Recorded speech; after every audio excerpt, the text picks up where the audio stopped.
저는 오늘 요한복음 7장 말씀을 근거로 믿는 자들이 받을 성령이라는 제목으로 하나님 말씀 선포하겠습니다. 한번 따라합니다. 믿는 자들이 받을 성령.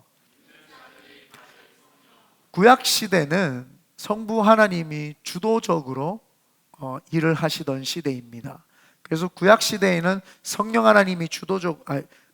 하나님이 주도적으로 역사하셨고, 하나님이 말씀을 하시면은 그 말씀이 이 땅에 나타났죠. 그게 예수님의 역사였습니다. 그리고는 그 역사를 일으키도록 사람들 마음에 들어가서 운행 역사하셨던 분이 바로 성령님입니다.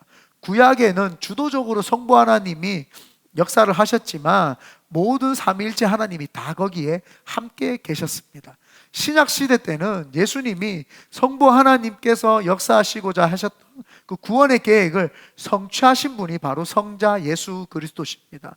그 성자 예수 그리스도께서 이 모든 것들을 진행하시고 계획하실 때에 하나님 아버지의 뜻에 맞게끔 진행했습니다. 그렇기 때문에 신약 시대 때도 성부 하나님의 계획하심이 있었고, 성부 하나님의 그 경륜이 고스란히 묻어나 있었습니다. 그리고는 예수님이 그 경륜을 섭리 가운데 순종하심으로 섭리로 나타내셨죠. 그런데 그 섭리로 나타내시기까지 예수님이 혼자 계신 것이 아니라 성령님이 이끌어 주시고 도와주시고, 성령님이 예수 그리스도와 함께 하셔가지고 그 기적과 이사를 나타내실 때 늘 함께 동행하셨고, 침례 받으실 때부터 성령님이 함께 계셨다라는 사실입니다. 그리고는 예수님이 하늘나라로 올라가시면서 성령 시대가 지금은 도래했습니다. 다시 오실 예수 그리스도께서 오시기까지는 지금은 성령 시대입니다. 성령 시대인데 그냥 성령님이 주관하시는 것이 아니라 예수 그리스도께서 이루셨던 그 구원의 포커스가 맞춰져서 그 구원 사역을 이루시기 위해서 성령님이 사람들 심령에, 이제 그 구원받은 자들을 통해서, 그 사람들을 통해서 이제 성령님이 일하시기 시작을 합니다.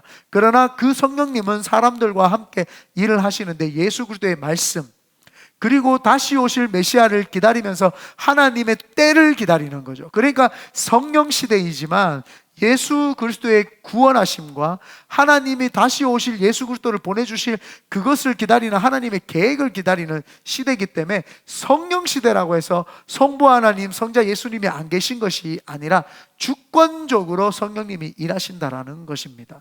그래서 구약 시대 때는 하나님이 말씀으로 역사하셨고, 신약 시대 때는 예수님이 직접 이 땅에 오셨고, 지금 성령 시대에는 예수를 믿는 자들이 이제 성령님과 함께 역사하는 시대입니다. 그래서 이것을 제대로 인지를 못하면은 내가 성령의 사람에 이끌려서, 성령께 이끌려서 성령님의 붙잡힘을 받고 사역을 하고 있느냐, 아니면 그냥 예수 그리스도만 믿고 살고 있느냐, 이게 이제 구분이 되는 시점입니다. 오늘 성경에 보면은 37절에 보면은 명절 끝날 곧 큰 날에 이야기를 합니다. 명절 끝날 곧 큰 날에, 이게 언제냐면은 초막절입니다. 초막절. 유대인들의 명절은, 명절이라고 하기보다는 절기는 한 7개 됩니다. 그런데 그 7개 중에서 3개의 절기가 가장 큰 절기인데, 하나는 우리가 잘 알고 있는 출애굽을 해가지고 애굽에서 나왔던 것들 기념하자라고 해서 유월절을 지킵니다. 그리고 애굽에서 나와서 광야 생활을 하면서 처음으로 밀과 보리나 이런 것들을 수확을 했다라고 해서 그것을 77에 49에서 오순절, 77절이라고도 이야기를 합니다. 그리고는 광야에서 하나님 앞에서 초막을 짓고 광야 생활을 했는데 하나님이 먹여주시고 입혀주시고 채워주셨다고 해서 초막절. 그래서 이 3개, 유월절과 오순절과 초막절, 이 3개를 제일 큰 명절로 지냅니다. 그래서 뉴욕이나 큰 이제 이 유대인들이 많이 사는 곳에 가보면은, 모니터를 조금만 더 키워주면은 밖에 이게 울림이 좀 있는 것 같아요. 그래서 그 유대인들이 많이 사는 도시에 가면은 이 초막절 되면은 지금도 텐트를 치고 일주일 동안 거기서 생활을 하는 거, 그 광야 생활을 체험하는 것들을 하는 것을 우리가 볼 수 있습니다. 그래서 유대인의 절기 중에 초막절, 지금 오늘 말하는 7장에서 나오는 큰 명절이 이 초막절을 이야기를 합니다. 초막절이 이제 끝나갈 때쯤에 제일 마지막 날 초막절이죠. 일주일 동안 지키는데 마지막 초막절날 예수님께서 그 사람들에게 이야기를 하는 겁니다. 누구든지 목마르거든 내게로 와서 마시라. 나를 믿는 자는 성경의 이름과 같이 그 배에서 생수의 강이 흘러나오기라, 이렇게 이야기를 합니다. 갑자기 초막절날 주님이 왜 이 말을 생뚱맞게 하셨을까요? 사실은 생뚱맞는 게 아니라 이 초막절날은 제사장들이 하나님이 그 초막절을 지키면서 목이 말랐을 때에 모세를 통해서 반석을 팍 쳤을 때 물이 확 나왔습니다. 그래서 초막절날 마지막에는 제사장들이 실로암 못에 가가지고 물을 떠다가 그 제단에다가 이렇게 물을 뿌리면서 하나님의 그 물의 공급하심을 기념하기 위해서 초막절날 이 제사장들이 마지막 날 물을 퍼다 나릅니다. 그러니까 주님이 그 모습을 보고 이야기하신 것이 누구든지 목마르거든 내게로 와서 마시라. 많은 제사장들은 지금 실로암 물을 퍼다가 그 제단에다가 물을 뿌리는 것을 거룩한 행위로 인식을 했지만, 하나님이 우리에게 공급해 주실 것이라 생각했지만, 예수님께서는 그것으로는 사람에게 공급되는 것이 아니라 나로 말미암지 않고는 안 된다는 거예요. 그냥 나에게로 오라. 주님이 내게로 오라. 그러면 배에서 생수의 강이 나리라 라고 이야기하는데, 여기에서 참 중요한 키포인트가 있습니다. 37절에서 강조하고 싶은 단어가 있는데, 다 같이 37절 한번 읽어봅니다. 시작. 명절 끝날 곧 큰 날에 예수께서 서서 외쳐 이르시되 누구든지 목마르거든 내게로 와서 마시라. 너무 울리는데요? 누구든지, 여기 제일 중요한 키포인트가 누구든지입니다. 누구든지. 신분이나 학력도 안 따지고요, 인종도 아무 상관없습니다. 피부색이 까맣든 하얗든 누렇든 하나님 그거 원치 않고 누구든지 오라는 거예요. 그 다음에 신분도 상관없어요. 높은 지위를 가졌든 낮은 지위를 가졌든 박사든 그냥 공부를 못한 사람이든 아무런 상관이 없다.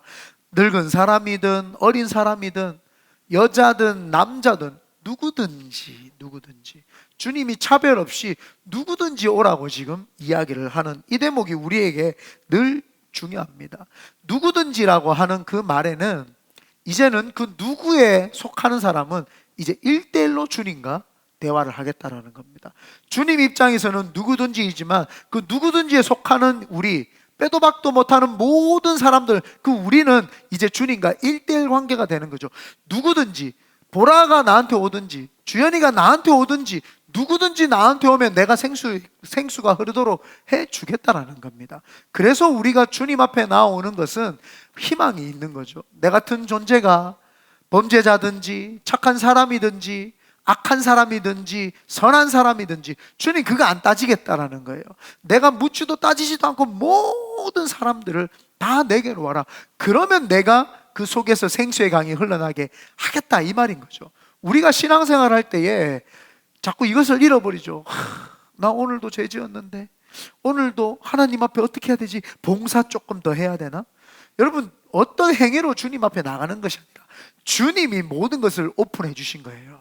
주님이 닫아버리면 끝나는 것이고, 주님이 오픈했기 때문에 열었으니까 닫을 자가 없는 것이지, 우리가 어떤 행위로 내가 착한 마음을 가졌다고 하나님께로 갈 수 있는 게 아니고, 내가 봉사를 많이 했다고 하나님께 갈 수 있는 것이 아니라, 하나님이 예수님께로 올 수 있는 길을 열어주셨기 때문에 우리는 그것을 보고 깨달았기 때문에 갈 수 있는 겁니다. 그래서 신앙이라고 하는 것은 사실은 우리가 능동적으로 예수를 믿은 것 같으나 사실은 그분이 우리로 하여금 끌고 가셨기 때문에 이거를 전인적 견인이라고 합니다. 견인. 우리를 끌고 가시기 때문에 내가 신앙생활에서 끌려가고 주님 붙잡을 수 있는 거지, 우리가 아무리 신앙생활 할 때 잘났다고 발버둥 쳐도요 안 돼요. 작심삼일도 안 됩니다. 오늘 눈 뜨면 죄 짓고 내일 눈 뜨면 죄 짓고, 그게 우리의 삶입니다. 그러나 의의 옷으로, 예수 그리스도의 의의 옷으로 우리를 딱 입혀주시고 너를 의롭다 이 신칭이 네가 믿음으로 말미암아 의롭다고 칭해줄게라고 해서 의롭다고 칭해주신 것이지,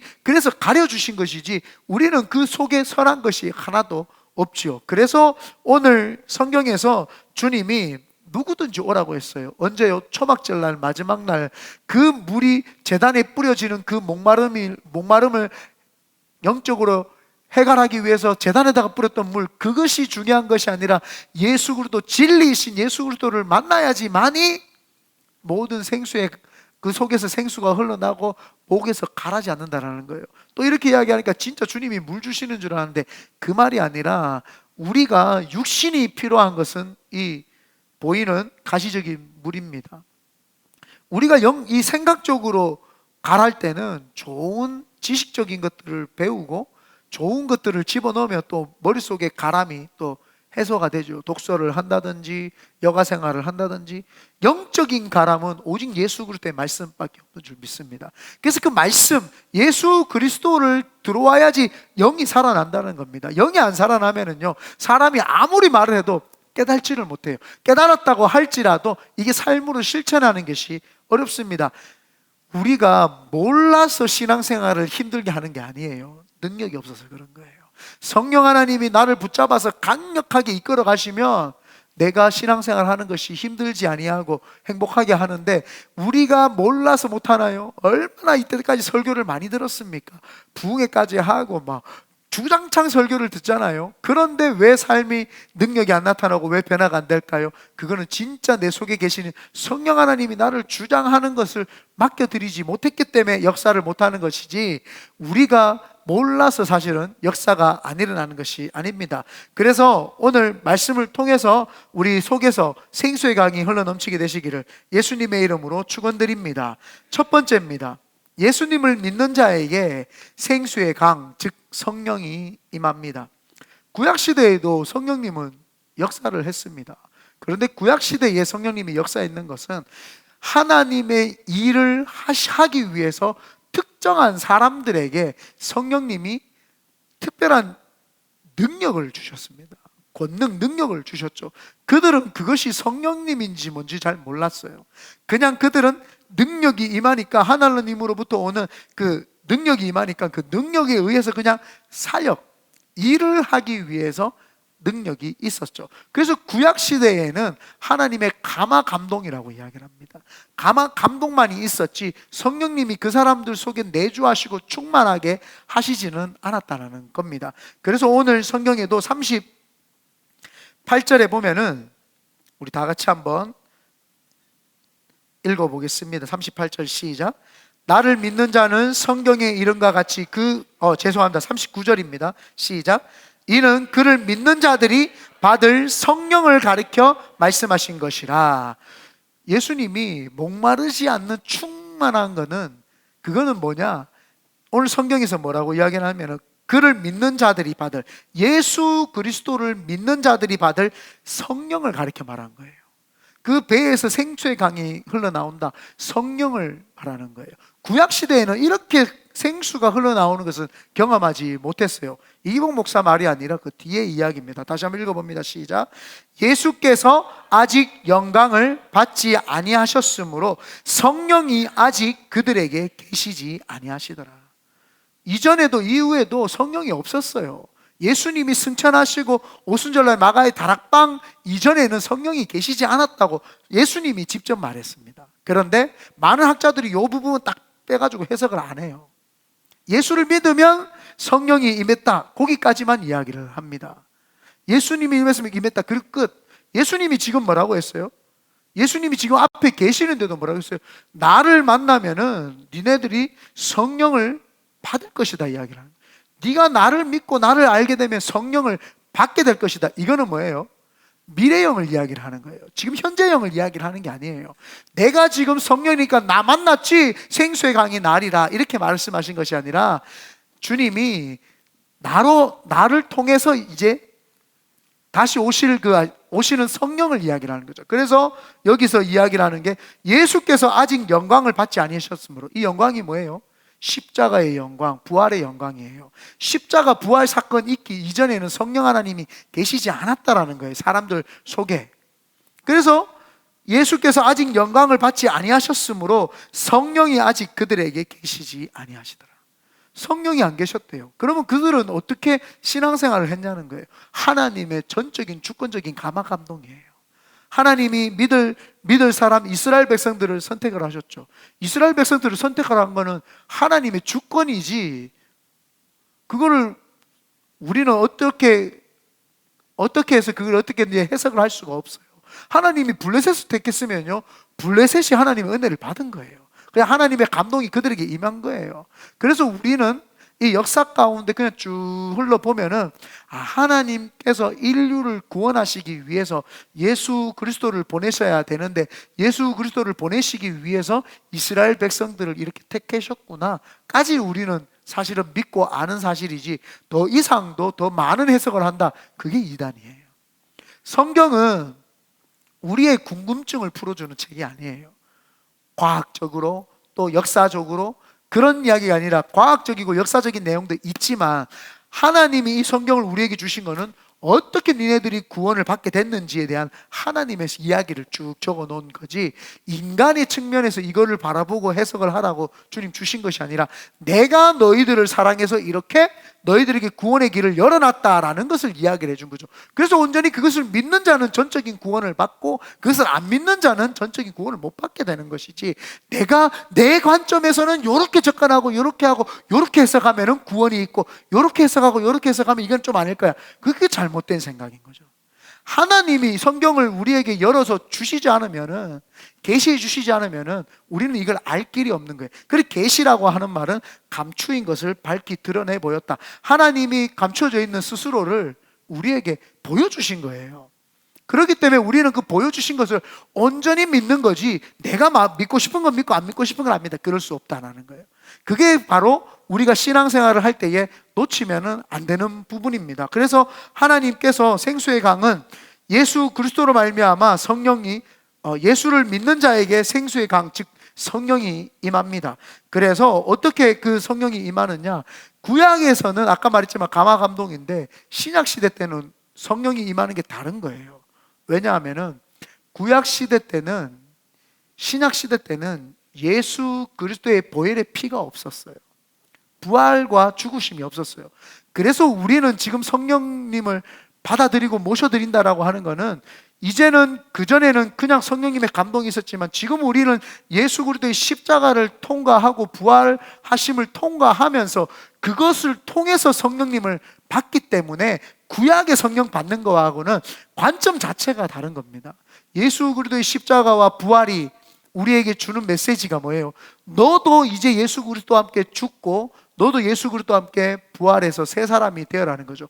그래서 성령님이 임해서, 신약시대 때 성령님이 임해서 그 사람들이 성령이 충만하고 생수의 강이 흘러나오는 것은 내가 죽었기 때문이에요.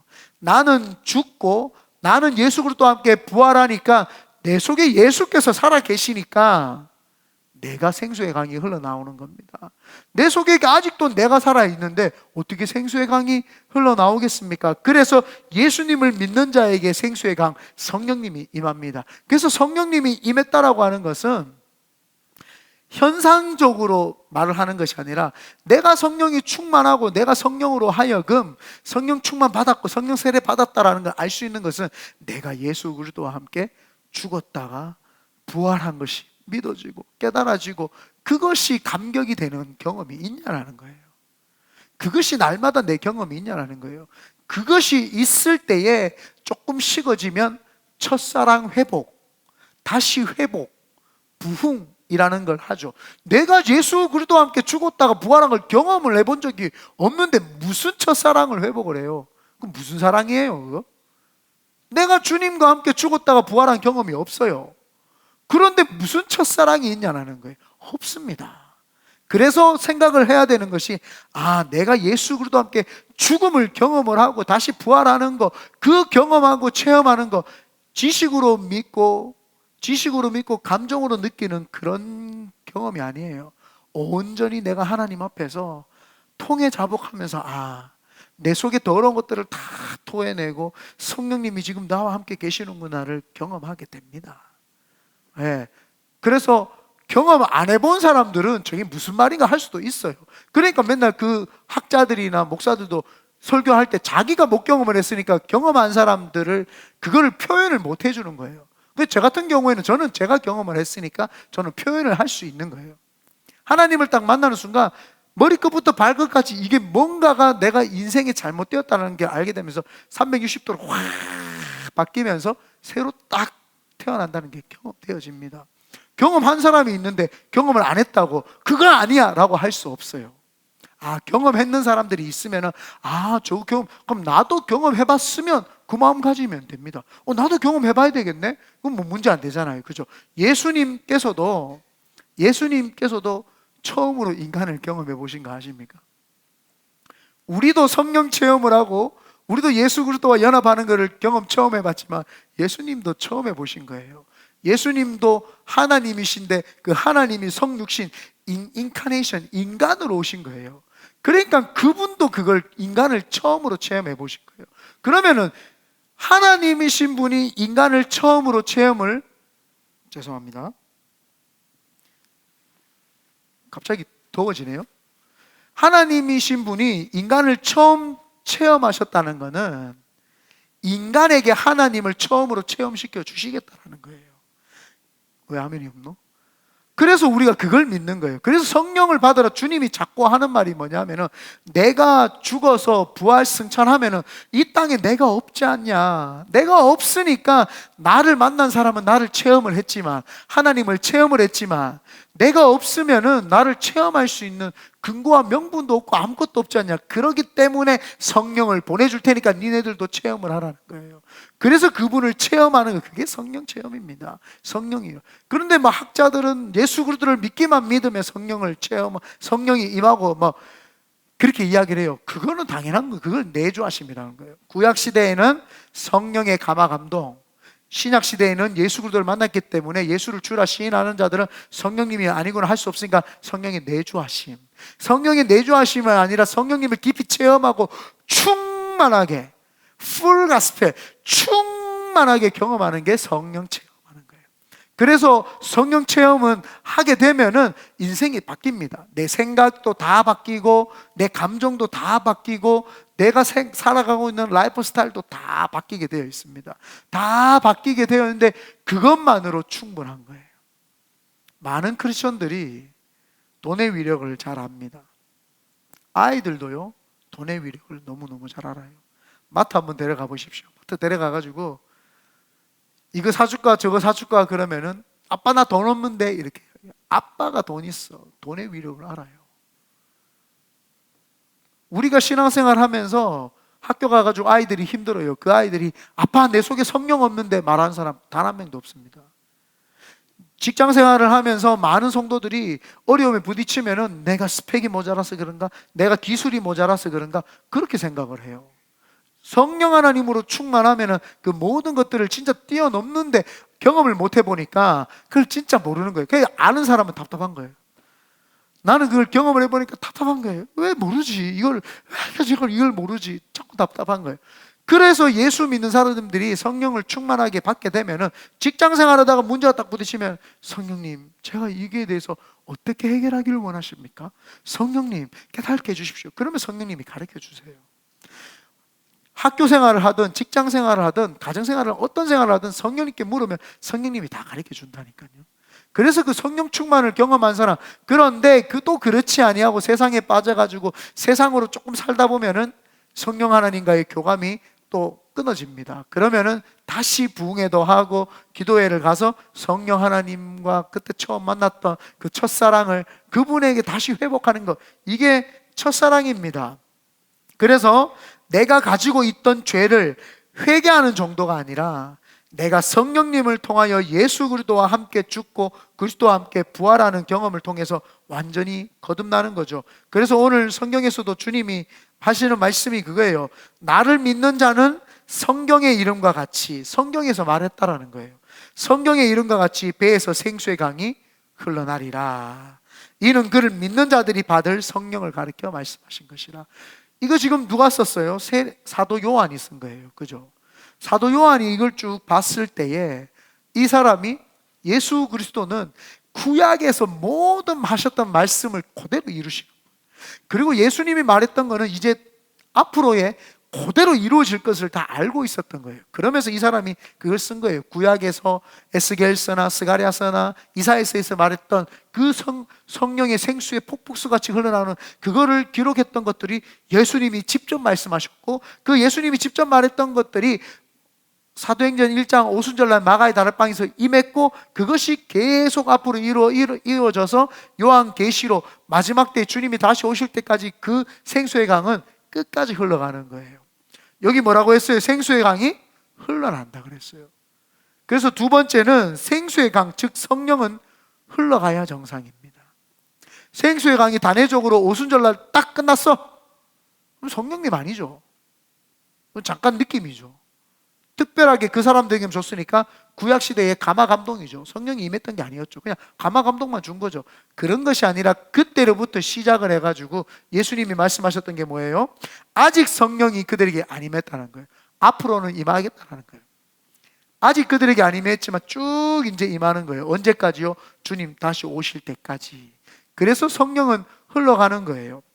그래서 여기서 말하는 게 성경의 이름같이, 성경의 이름이 뭐예요? 성경에서 에스겔 골짜기 여러분 아시죠? 주님의 성령이 에스겔을 끌고 가가지고 그 성막 앞에다가 딱 세워놓습니다. 성막 앞에 딱 하니까 동쪽에서부터 물이 막 흘러나와가지고 성막 전체를 막 휘감고 막 흘러가고 막 이런 역사들이 있습니다. 그걸 보면서 놀래가지고 와, 성막에서 막 물이 생수가 흘러나네 놀래가지고 쳐다보고 있는데, 갑자기 그 물이 자기에게 흘러오는데 발목까지 차는 거예요. 와, 어마어마한 물이 흐르네요 하면서 쳐다보고 있으니까 무릎까지 차는 거예요. 조금 있으니까 허리까지 물이 차고, 조금 있으니까 그 물이 흘러가지고 강이 되어가지고 막 흘러가기 시작하는 거예요. 그러면서 흘러가는데 흘러가는 곳마다 생명들이 막 살아나기 시작을 하는 거예요. 그리고 바다로 흘러가가지고, 바다로, 이거 제가 지어낸 이야기 아니에요. 항상 우리 성도님들 처음 듣는 것처럼 진짜인가 이렇게 성경을 그래서 읽어야 돼요. 그래서 에스겔 골짜기에 보면은 이 에스겔 47장에 1절에서 12절까지 보면 나오는 내용입니다. 쫙 흘러가는데 바다까지 흘러가는데, 바다는 세상을 이야기를 해요. 성경의 요한계시록에도 바다를 세상으로 이야기하는데, 세상으로 그 물이 쭉 흘러가는데 그 바다가 깨끗하게 됩니다. 깨끗하게 되고 물고기들이 어마어마하게 살아나기 시작합니다. 물고기들이 어마어마하게 살아나고, 그 물고기들이 살아날 뿐만 아니라 그 옆에 있는 나무와 열매들이 막 풍성하게 있고, 그걸 먹는 자들은 치료가 되는 역사가 있다. 막 그 이야기를 해요. 그게 뭐예요? 주님이 지금 말씀하시는 성령님을 이야기를 하는 거예요. 성령님은요 흘러 넘쳐 나갑니다. 성령님은 딱 갇혀 계신 분이 아니라 흘러서 넘쳐나죠. 목사님, 우리가 신앙생활을 하면서요 막 성령이 막 차고 흘러 넘치는 거 본 적이 없는데요. 그러면은 이 샌프란시스코나 이 베이 지역이나 산호세 지역에 벌써 흘러 넘쳐가지고 다 덮었어야 되는 거 아니에요? 한 번도 경험해 본 적이 없는데요. 왜 경험을 못한 줄 아십니까? 그 여러분 때문에 그런 거예요. 여러분이 하나님을 제한해서 그런 거예요. 성령님을 제한해서 그런 거예요. 우리가 성령님을 제한하는 거예요.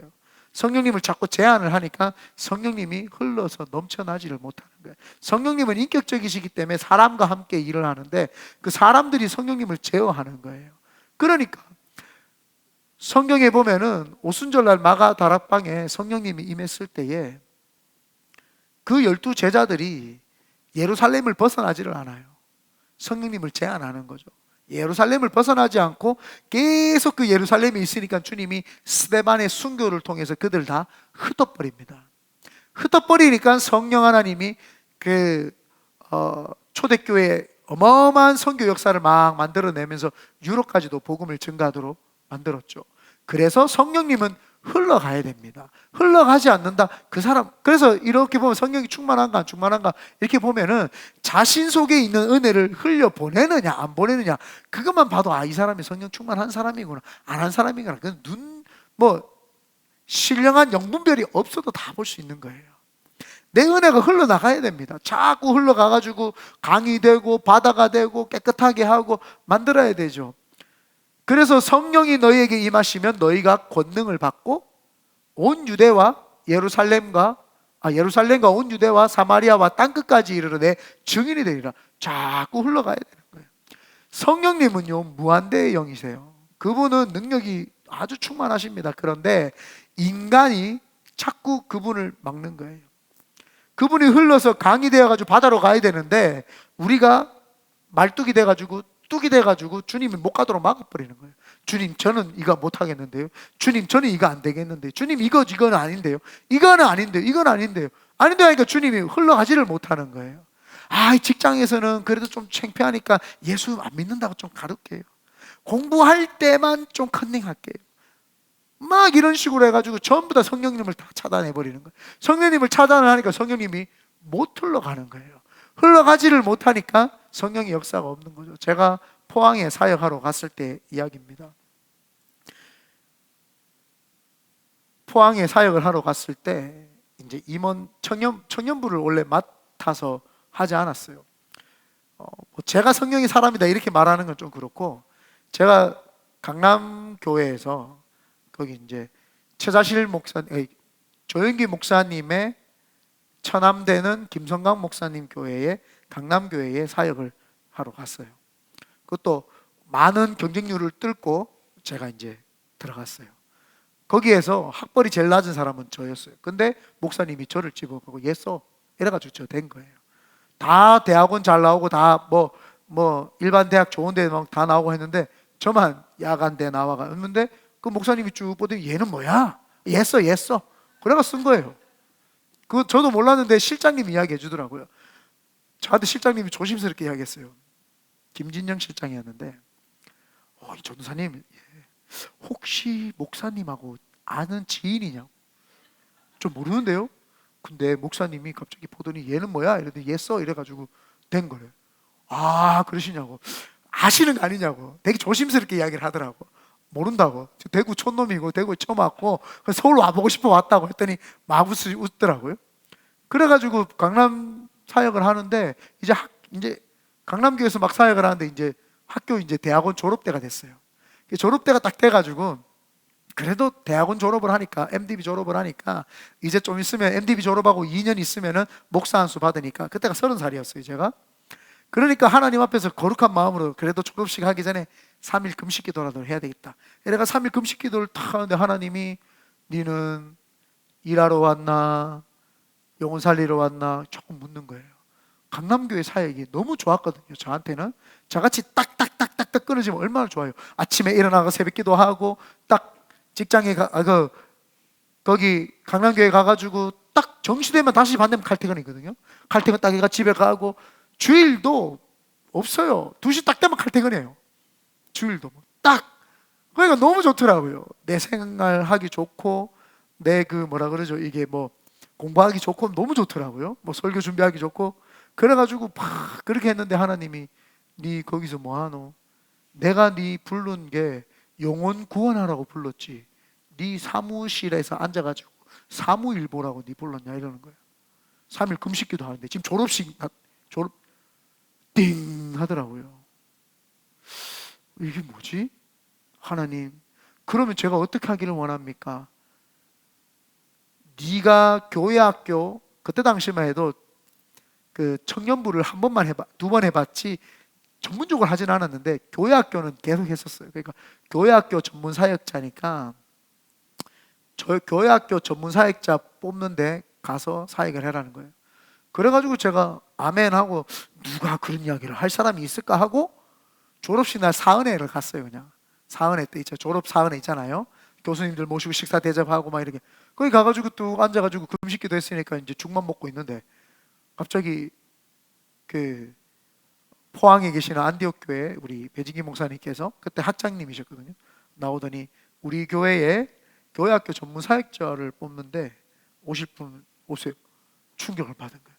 내가 어떻게 해서 대구에서 서울로 상경했는데 그것도 강남에, 여러분 강남에 SM 빌딩 바로 앞에예요. 무역센터 바로 뒤에 휘문고등학교 앞에 그 강남에 어떻게 내가 진출을 했는데 포항으로 좌천되는 느낌 알죠? 주님 포항 가야 됩니까? 근데 주님 음성을 들었으니까 그래서 목사님께 전화를 했죠. 목사님 저 이렇고 오라고. 그래가지고 포항에서 사역을 하는데 교회학교 전문사역자이기 때문에 초등학생들 보러 갔어요. 그런데 갑자기 목사님이 도착하자마자 청년부 맡으라 하는 거예요.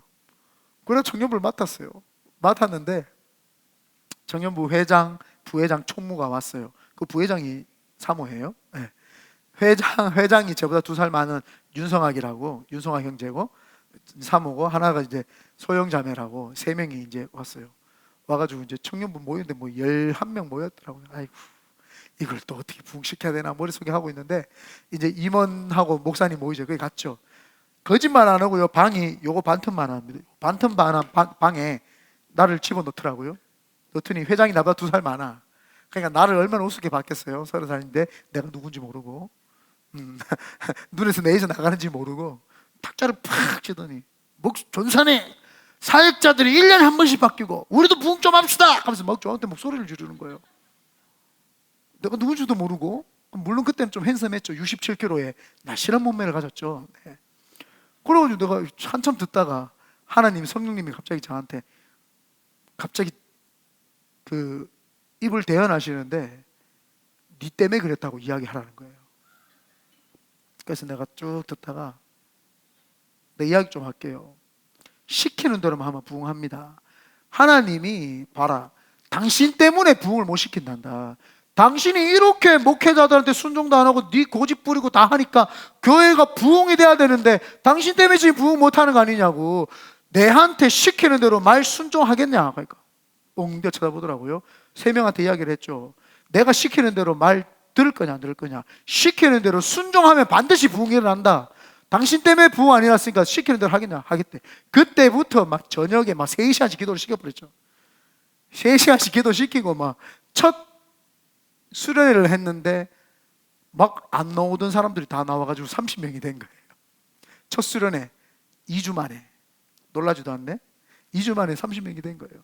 그리고 나서는 기도를 하는데 6개월 되니까 60명이 되더라고요. 그러니까 이제 저도 알게 된 거죠. 우리가 성령님이 하는 일을 자꾸 방해를 하고 우리가 성령님이 하는 것을 자꾸 거부를 하니까 성령님이 역사를 못했던 거지, 성령님은 우리에게 부흥을 안 주시고 싶으신 분이 아닌 거예요. 그래서 제가 지금도 생각을 하고 이 설교를 준비하면서 생각을 했던 게, 혹시 내 때문에 우리 교회가 부흥 안 되나? 이런 생각도 해봐요. 그런데 지금은 우리가 때가 아니라는 걸 알아요. 제가 하나님이 이제 교회가 하나가 든든하게 세워져야 되니까 밑바닥부터 기초 공사부터 콘크리트 엄청나게 지금 다지고 있는 단계예요. 땅을 고마 쉘이 막 파가지고 거기다가 콘크리트를 확 부어가지고 지금 두들겨 가면서 단단하게 만듭니다. 그걸 기초가 딱 돼야지 기둥을 세우면 쫙 써가지고 올라가는데, 그 기둥, 그래서 하나님이 교회를 하나 세울 때에 하나님이 그냥 세우시는 게 아니라는 거예요. 그래서 성령 하나님은요 흘러가야 되는 거예요. 나는 여러분을 통해서 흘러가기를 원합니다. 그러면 그 흘러가는 성령의 역사가 우리로 하여금 기적과 이적을 만들어내죠. 여러분 겁내지 마세요. 어차피 인생 한 번밖에 없어. 2번 없어요. 그냥 하고 싶은 대로 하세요. 그냥 복음 들고 나가서 미친 사람처럼 한번 해보세요. 그러면 하나님 역사가 일어나요. 우리가 그걸 못하는 거예요. 이번에 황일구 목사님 오셨을 때 마지막 날 도전에 대해서 목사님이 계속 도전에 대해서 이야기를 하셨잖아요. 사실은 도전하고 하나님의 성령이 충만한 사람들은 다시 도전하고 다시 도전한다고 했는데, 그거는 뭐 사실 우리 성도들은 저한테 많이 들었죠. 하나님 모험 안 하시지만 모험하는 자를 쓴다. 그 말이 그 말이에요. 그래서 우리가 혹여나 성령님을 제한하는 것은 아닌가. 여기 보면은요 많은 사람들이 이제 주님을 죽이려고 해요. 성령 하나님이 역사 못하도록 막아내요. 근데 우리는요 그거를 하면 안 된다는 거예요. 성령님이 자꾸 막히게 하면 안 되고 성령님이 역사하소도록 자꾸 우리는 내어드려야 돼요. 그때 성령님이 역사를 하는데 자꾸 내가 막고 있으니까 안 되는 거예요. 그러니까 여러분 알아야 돼요. 이 시대에 강같이 이 성령의 이 생수가 강같이 흘러 넘치는 역사를 왜 우리가 경험 못하지? 나 때문이구나. 내가 성령님을 자꾸 제어하니까 나 때문이구나. 그걸 우리가 알게 되게 되시기를 예수님의 이름으로 축원드립니다. 그래서 예루살렘을 떠나지 못했던 12제자들이 떠나는 순간 그 12제자들을 통해서 전 세계의 복음을 받아들이고 우리도 받아들인 거예요. 지금 성령의 생명수가 폭포수처럼 계속 흘러가고 있습니다. 지금 어디로 흘러가는지는 모르지만 우리도 자꾸 흘려보내고 있잖아요. 그래도 우리 교회는 건강한 교회예요. 제가 보는 관점에서 그래도 최선을 다하려고 하고 건강하게 하고, 요즘에 저녁에 나와가지고 기도시켜보세요. 기도하는 교회가 어디 있습니까? 나오라 하면 힘들어가 안 나오죠. 그런데 나오잖아요. 나와서 기도하고 하나님께 부르짖는다. 그러나 하나님의 성령이 흘러가고 있고 그 흘러가심을 받아가지고 내 몸을 맡겼기 때문에 우리가 이까지 온 거거든요. 그렇기 때문에 생수의 강, 즉 성령이 흘러가야 정상이지 멈춰 있는 것은 정상이 아닙니다. 그래서 내 자신을 늘 성령 충만한지 안 충만한지 점검해 보게 되시기를 예수님의 이름으로 축원드립니다.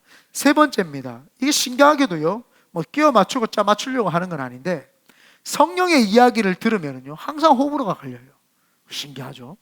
우리가 잘 알고 있잖아요. 오늘 보면은 여기 40절에 보면은 이 말씀을 들은, 지금 주님이 생수의 강이 흘러난다, 성령 하나님 임하신다는 걸 설명했잖아요. 그러니까 이 말씀을 들은 무리 중에서 어떤 사람은 이 사람이 참으로 그 선지자라 하며 이제 예수님을 참 선지자라고 이렇게 이야기를 하는데, 41절에 어떤 사람은 그리스도라 하며 어떤 사람, 이들은 그리스도가 어찌 갈릴리에서 나오겠느냐. 성경에 이르기를 그리스도는 다윗의 씨로 된 씨로 또 다윗이 살던 마을 베들레헴에서 나오니라 하지 아니하였느냐 하며, 예수로 말미암아 무리 중에서 쟁론이 되니, 뭐예요? 꼭 주님이 성령님에 대한 이야기를 하고 주님의 일을 이야기를 하면 꼭 논쟁이 돼요. 어떤 사람은 믿는 사람이 있는 방면에 어떤 사람들은 안 믿는 사람들이 있어요. 오순절날 마가다락방에 성령님이 임했을 때에 제자들이 막 그 하나님의 언어로 그들에게 복음을 전했더니, 어떤 사람은 하나님의 큰 일을 말하는 걸 듣고요, 어떤 사람들은 이 사람들 보고 술 취했다 이렇게 이야기를 합니다.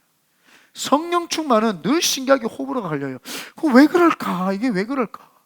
여러분, 왜 그런 것 같아요? 왜 호불호가 갈릴까요? 똑같은 복음이 증거되는데 누구는 성령님을 받아들이고 누구는 막 이렇게. 왜 그럴까요? 교회도 그렇잖아요. 어떤 교회는 성령을 충만한데 어떤 교회는 냉랭하고, 어떤 사람은 성령이 충만한데 어떤 사람은 성령이 팍 식어 있고.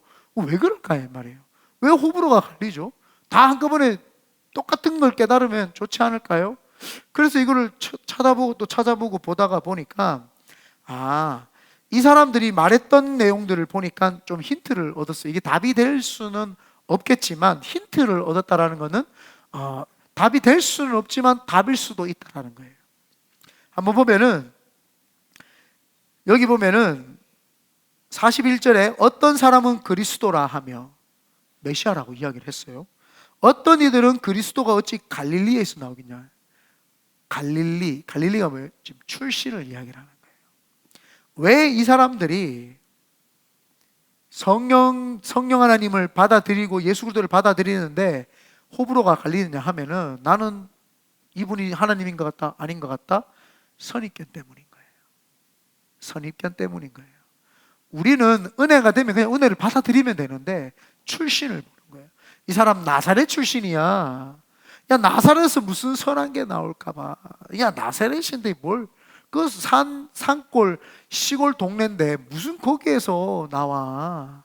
예수님은 베들레헴에서 나와. 메시아는 베들레헴에서 나와. 예수님이 지금 자기들 눈앞에 있는데도 그분을 구분하지 못해요. 그분을 찾지 못해요. 왜요? 선입견 때문에. 왜 성령의 충만함을 못 받느냐? 내가 생각하는 선입견 때문에 성령을 충만을 못 받는 거야. 예수님은 이런 분이실 거야. 성령님은 이런 분이실 거야. 아버지는 이런 분이실 거야. 내가 생각하는 아버지로 딱 국한시켜 버리니까 그 이상의 하나님을 만날 수가 없는 거예요. 선입견이 있는 거예요. 예수님이 어떤 분인지 알아보려고 생각도 안 하고, 이분이 나사렛에서 나왔는데 진짜 나사렛이야 하고 조금만 호구조사 해보면 다 나오잖아요. 이 사람이 원래 나사렛 동네 사는 사람들은요, 이 사람이 요셉의 아들이라는 걸 알고 요셉이 다윗의 가문이라는 걸 다 알 수 있어요. 다 알아요. 친인척에게만 물어봐도 다 알 수 있고요, 예수님 제자에게만 물어봐도 다 알 수 있는 이야기예요. 예수님이 어디 출신이냐. 왜요? 옛날에는 그 가문을 더 중시했어요, 지금보다. 옛날에는 어디 김씨냐 물어보면은 김의 김씨다. 어우, 양반이네요. 뭐 뭐 이렇게 이야기를 했죠. 어디시냐? 합천이시다. 시골이네요. 뭐 이렇게. 중동전 살면 나하고는 합천이시거든요. 우린 시골 사람들이에요. 합천이시 잘 없는데 나는 내 다니면서 내가 합천이신데 중동전사가 합천이시라는 걸 처음 만났어요. 시골이에요. 가야 사람들이죠. 가야 사람들. 없어진 나라 가야. 철기 문화. 철기를 잘 다루는 혁거세가 있었다는 뭐 그런 박혁거세. 네. 이런 가야, 네. 이런 출신들을 많이 이야기했단 말이에요. 당시에는. 어디 출신이냐? 왜? 그 태어나면 그 동네에서 살고 그 동네 사람들이 이 사람이 호적이 어떻게 된다는 걸 다 알고 있었던 거예요. 그러니까 예수님을 조금이라도 알아봤다면 예수님이 다윗의 족보에서 나오신 분이고 베들레헴에서 태어났다는 걸 알 수 있었어요. 근데 이 사람들은 선입견이 먼저 들어가 있었던 거예요. 무슨 나사렛에서. 여러분, 오늘도 성령님은 이 자리에 임할 수 있습니다. 오늘도 이 자리에 사실은 충만하게 계십니다. 그분을 내가 환영하고 모셔만 드리면 충만해지는데 내 선입견인 거죠. 오늘은 좀 피곤하니까 다음에 받아야지. 오늘은 성령님이 좀 말씀이 이기복 목사 통해서 별로 안 웃기고 은혜가 안 되니까 오늘은 아니야. 아니에요. 나하고는 아무 상관없이 성령님은 여러분이 무한대로 열어놓고 그분을 웰컴하는 순간 그분은 오시는 분이세요. 그래서 성령님이 중요한 겁니다. 그래서 여기 보면 선입견이 그들에게 있었죠. 이 말씀을 들은 무리 중에서 혹은 네가 참으로 선지자라 하고 또 어떤 사람들은 뭐예요? 갈릴리에서 나오겠느냐. 그런데 더 놀라운 게 뭔지 알아요? 예수님을 너무 잘 알고 있어요. 메시아가 어떻게 올 건지를 이 사람들은 정확하게 알고 있어요. 42절에 성경에 이르기를 그리스도는 다윗의 씨로 또 다윗이 살던 마을 베들레헴에서 나오리라 하지 아니하였느냐 하며, 너무 성경을 잘 알고 있는데도 불구하고 예수님을 못 알아본다니까요. 우리도 마찬가지입니다. 이 시대에 성령 하나님이 충만하게 계시고 어떤 말을 하거나 어떤 역사를 통해서 어떤 일들을 통해서 이렇게 보면 성령님이 자꾸 우리에게 말하는데 우리가 자꾸 그건 아니야 이렇게 이야기를 하는 거예요. 그거는 아닐 거야. 꼭 굳이 그렇게 해야 되냐? 꼭 이렇게 해야 되냐? 저렇게. 그렇게 하는 순간 성령 하나님을 못 받는 거예요. 성령님은 나는 여기에도 있고 여기도 있고 이걸 하기를 원하는 거예요. 주중에 제가 홈리스 사역 하는데 2번 이렇게 돌아봤어요. 가니까 거기 화장실 있었던데 기억나죠? 우리 옷 나눠줬던데 거기에서부터 들어오는 입구 있죠. 차 입구까지는 깨끗해요. 이제 싹 정리 다 했고 바리게이트 다 쳤고 해가지고 깨끗하고, 그 쓰레기 그 위쪽으로 이쪽에 있던 차들이 일로 약간 옮겨갔는 것 같아요. 그러니까 이 사람들이 한꺼번에 하면 반발이 나니까 계속 서서히 이렇게 해가지고 이제 해요. 그래서 이쪽으로 이제 쭉 몰렸어요. 옛날 우리 이제 숲 들어가는 입구 쪽 있죠. 그쪽에 이제 했어요. 사실은 한 대 모아놓으니까 사역하기는 편할 것 같아요. 그러면서 제가 거기 2번 돌면서 생각을 했어요. 하나님, 이분들이 다 없어진다면 제일 좋지만 또 우리가 하던 사역인데 또 시원섭섭한 느낌도 있더라고요.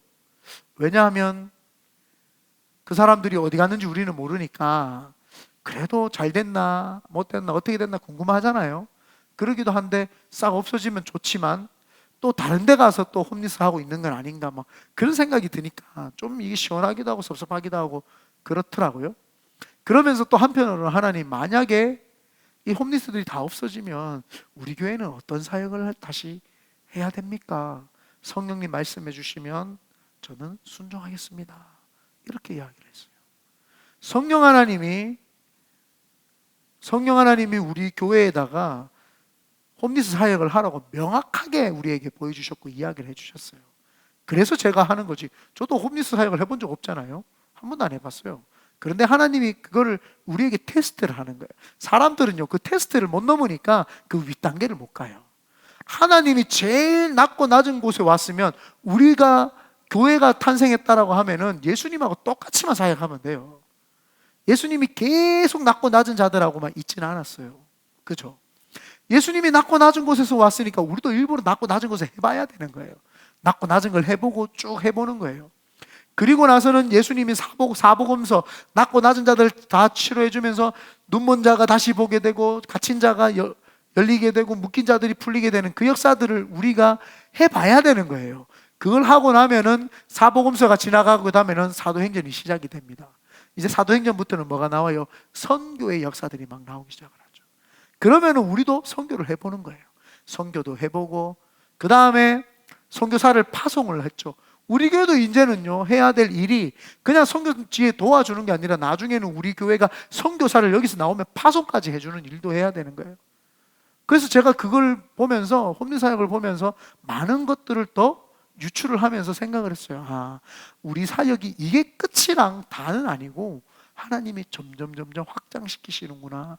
그런데 내가 흘러가는 걸 막으면 안 되고 성령님이 오시는 거를 내가 그거를 내 선입견을 가지고 이거를 보면 안 되겠구나. 어떤 거라도 주님, 우리는 지금 초창기이기 때문에 어떤 걸 시켜도 하나님 앞에 엎드리면 하나님이 그 모습을 보고 통과.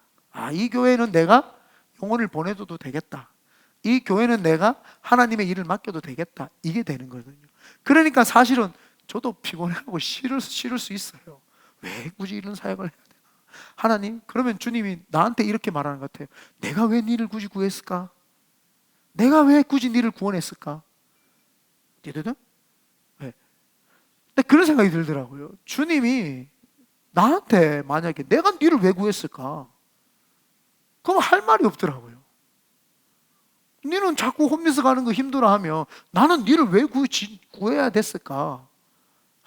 주님, 나 이거 하려면 안 되는구나. 주님 그냥 막 내 전도 잘하거든요. 원래 전도 막 하러 다니면 안 됩니까?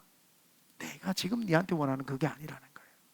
내가 니한테 원하는 게 내가 내 일 하려고 지금 예수 믿은 게 아니다 말이에요. 내가 이거 하고 싶다고 이거 하고 저거 하고 싶다고 저거 하려고 예수 믿은 게 아니라는 거예요. 성령님이 이게 필요하니까 요거 시킬 사람이 누군지 없으니까 나를 부른 건데 착각을 하고 있더라고요. 내 사역이라고 생각을 하는 거예요. 내 봉사라고 생각을 하는 거예요. 주님은 여러분 봉사 안 받아요. 원하지도 않아요.